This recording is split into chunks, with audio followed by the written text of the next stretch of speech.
大家好，欢迎来到请你讲台语。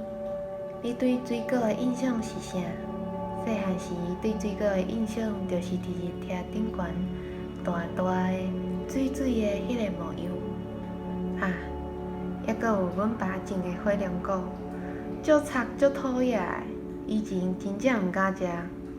看到大人摕出迄盘红滚滚的物件，就走到那飞咧。我毋是特别爱食水果的人，但是我总会伫桌顶看到阿母切的水果，搁较安怎嘛是爱食两块。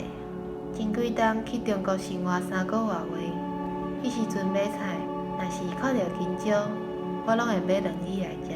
虽然迄支香蕉可能毋是为台湾来的，但是我敢若看到伊，就想起阮训练的庄脚香蕉脚，思乡会互物件变甲愈好食。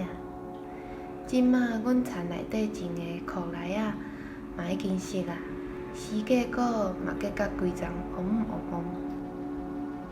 大汉了后，才知影庄脚有田偌尔啊好，家己种阁会当分厝边，嘛毋免买菜。